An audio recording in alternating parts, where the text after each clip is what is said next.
আল্লাহ পাক আদম আলাইহিস সালামকে সৃষ্টি করে তার পৃষ্ঠদেশ থেকে সমস্ত আদম সন্তানের যে আকৃতি, এই আকৃতি আল্লাহ পাক দেখিয়েছেন। কাকে দেখিয়েছেন? আদম আলাইহিস সালামকে দেখিয়েছেন। আদম আলাইহিস সালাম দেখছেন একটা আকৃতি, রূহ, খুবই সুদর্শন, খুবই সুন্দর দেখতে। তো তিনি জিজ্ঞাসা করলেন, হে আল্লাহ, এই কে, নাম কি? আল্লাহ রাব্বুল আলামিন বললেন, এ তোমার সন্তান, তার নাম দাউদ। কি নাম? দাউদ আলাইহিস সালাম নাম শুনেছেন? আদম আলাইহিস সালাম বললেন, তার হায়াত কত হে আমার রব? আল্লাহ পাক বললেন যে 60 বছর। কত বছর? 60 বছর। আদম আলাইহিস সালাম বললেন যে আমার হায়াত থেকে আল্লাহ তুমি তাকে আরো 40 বছর দিয়ে দাও। এরপরে দাউদ আলাইহিস সালামের বয়স হয়ে গেল 100 বছর। দেখেন, তো এই সময় আল্লাহ পাক সমস্ত, আচ্ছা এখানে একটা কথা বলে দিই, এই যে দুইজনের নাম পেলেন এখানে, আদম এবং দাউদ, ঠিক আছে? এই দুইজন নবীকেই কিন্তু আল্লাহ পাক কোরআনের মধ্যে আল্লাহর খলিফা বলেছেন। এটাও একটা কোইন্সিডেন্স, এটা একটা মিল কোরআনের। একটা কথা মনে রাখবেন যে কোরআনের একটা আয়াত কিন্তু আরেকটা আয়াতকে ব্যাখ্যা করে। কোরআনের আয়াতগুলো হচ্ছে, আমি একটা উপমা দিচ্ছি, আকাশের তারার মতো অনেকটা। আকাশের তারা দেখেছেন কখনো? সময় কোথায় তারা দেখার? এখন তো ফুটবল খেলার যুগ, খেলা দেখবেন নাকি ভাই? শেষ রাত্রে আমরা অ্যালার্ম দিয়ে উঠতে পারি আর্জেন্টিনার খেলা দেখার জন্য, কিন্তু অ্যালার্ম দিয়ে তাহাজ্জুদে উঠতে পারি না। তো এই যুব সমাজের নিশ্চয়ই অনেক কল্যাণ হবে। একটা অসুস্থ প্রজন্ম তৈরি করছি আমরা, অসুস্থ প্রজন্ম। খুব গভীরভাবে লক্ষ্য করবেন যে এরা বাবাকে সালাম দিতে লজ্জা পায়। কেউ সালাম দিলে ওয়ালাইকুম সালাম বলতে খুব লজ্জা লাগে, মনে হয় যে মাথা হেড হয়ে আসতেছে। বাইকের পিছনে মেয়ে নিয়ে ঘুরতে লজ্জা করেন। আর এখনকার বাইকগুলো মাশাআল্লাহ, আর আমরা তো ঢাকা শহরে থাকি, অনিচ্ছা সত্ত্বেও অনেক কিছু দেখতে হয়। এমন অনেক দৃশ্য দেখেছি আপনি বিশ্বাসই করবেন না, এটাও হচ্ছে সমাজে। গাড়ি নিয়ে যাচ্ছি, হয়তো বই পড়ছি, পড়তে পড়তে চোখটা লেগে গেলে একটু মানুষ তাকায় না দিকে দিকে, জানলা খুলে তাকিয়ে দেখছি যে গাড়ি নিয়ে যাচ্ছে, ড্রাইভার ড্রাইভ করছে, পিছনের সিট এক ছেলে বসে আছে, ওই ছেলের কোলের উপরে একটা মেয়ে বসে আছে। প্রকাশ্যে নবী সাল্লাল্লাহু আলাইহি ওয়াসাল্লাম কি বলেন না এই হাদিসটা? কিয়ামত হবে না ততদিন পর্যন্ত যতদিন পর্যন্ত মানুষ রাস্তাঘাটে জেনা না করবে। মেলে নাই হাদিস? কিয়ামতের কোন নিদর্শনের জন্য অপেক্ষা করছেন বলেন? নবীজি বলেছেন জীবনের শেষের দিকের একটা হাদিসে, হাদিসে জিবরিল, এখানে নবী সাল্লাল্লাহু আলাইহি ওয়াসাল্লাম মাত্র 2টা আলামত বলেছেন কিয়ামতে। কয়টা? এই 2টার মধ্যে একটা হচ্ছে ওয়ান তারাল হুফাতাল আওরাতাল আলাতা রিয়াশা ইয়াতাতাওয়ালুনা ফিল বুনিয়ান। সমাজের সবচেয়ে নিম্ন শ্রেণীর নগ্ন পায়ের, মানে জুতা কেনার টাকা ছিল না, নগ্ন গায়ের মানে কাপড় কেনার টাকা ছিল না, এই শ্রেণীর মানুষ, ধনীদের কথা বলা হচ্ছে না, এই গরিব নিঃস্ব শ্রেণীর মানুষ ইয়াতাতাওয়ালুনা ফিল বুনিয়ান, উঁচু উঁচু অট্টালিকা নির্মাণের প্রতিযোগিতা করবে। মিলেছে? মধ্যপ্রাচ্যের অনেক কান্ট্রি আছে, তাকিয়ে দেখবেন। এক সময় বেদুইন ছিল, বেদুইন মরুভূমিতে থাকতো।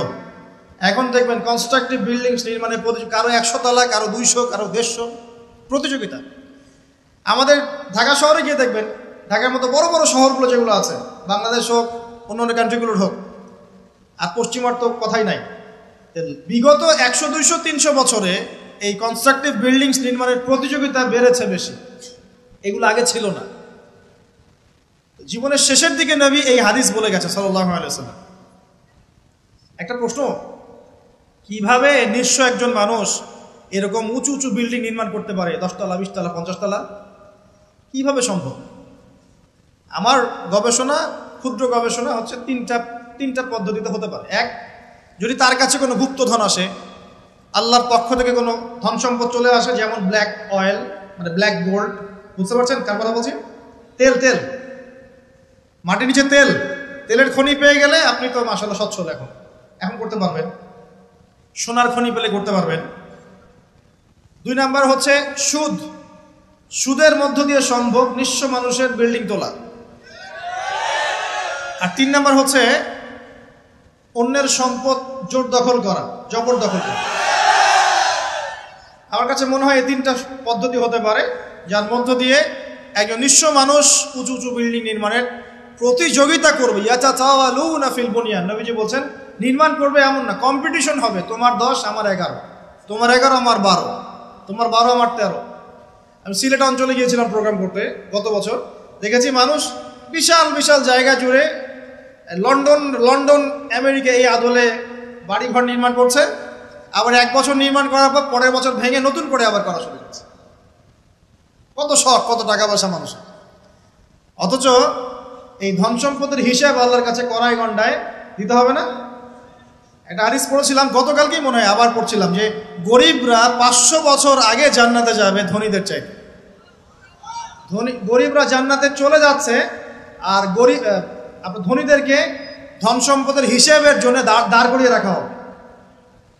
জাকাত দেওয়ার নাম নাই, উঁচু উঁচু বিল্ডিং নির্মাণের প্রতিযোগিতা চলছে। দুনিয়ার জীবনে টিকে থাকার জন্য এত কিছুর প্রয়োজন আছে? নবী সাল্লাল্লাহু আলাইহি ওয়াসাল্লাম বলছেন যে দুনিয়াতে তুমি থাকো মুসাফিরের মতো, প্রয়োজন পূরণ হয়ে গেছে, যথেষ্ট। হ্যাঁ, অবশ্যই আমরা যদি সামর্থ্য থাকে 10 তলায় ইসলামী কোনো প্রতিষ্ঠান গড়ে তুলবো, কোনো সমস্যা আছে? দিনের বড় মার্কাজ গড়ে তুলবো, ইনশাআল্লাহ, কোনো সমস্যা? নিজে বাঁচার জন্য, ভোগ বিলাসের জন্য দুনিয়া থেকে মত্ত হয়ে থাকা যাবে? দুনিয়ার নেশা যাকে পেয়ে গেছে, আলী রাদিয়াল্লাহু আনহু বলেছেন দুনিয়ার নেশা যাকে পেয়ে গেছে তার নেক আমল কমে গেছে। তিনি বলছেন দুনিয়া সাপের মতো, টাচ করতে মনে হবে খুব সফট, নরম। সাপ কিন্তু খুব নরম, সফট, কিন্তু এর মোহে মানুষ ঢুকে গেলে এর বিষাক্ত ছোবলে মানুষ গ্রাস হয়ে যাবে, টিকতে পারবে।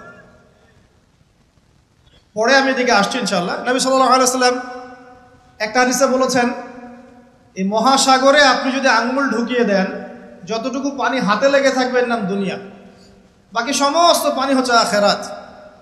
এটাই হয়তো ওই আয়াতের ব্যাখ্যা হতে পারে, বাল তুসিরুনাল হায়াতাদ দুনিয়া ওয়াল আখিরাতু খায়রুন ওয়া আবকা। তোমরা দুনিয়ার জীবনকে প্রাধান্য দিচ্ছ, কিন্তু আখিরাত চিরস্থায়ী এবং উত্তম। একটা হাদিসে পড়েছিলাম নবী সাল্লাল্লাহু আলাইহি ওয়াসাল্লাম যাচ্ছেন সাহাবীদেরকে নিয়ে, রাস্তায় একটা মৃত ছাগলের বাচ্চা বা ওই বকরির বাচ্চা ছিল, মৃত। নবীজি বলছেন এই মৃত ছাগলের বাচ্চাটা তোমরা কি 1 দিরহামের বিনিময়ে কিনতে চাও?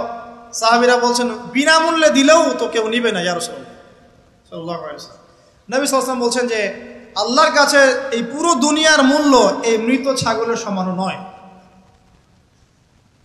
নবীজি একটা হাদিসে বলেছেন সাল্লাল্লাহু আলাইহি ওয়াসাল্লাম আল্লাহ পাকের কাছে যদি দুনিয়ার মূল্য একটা মাছির দানার পরিমাণ হতো, আল্লাহ পাক কোনো কাফের মুশরিককে 1 ঢোক পানি খেতে দিতেন না। আসসালামু আলাইকুম।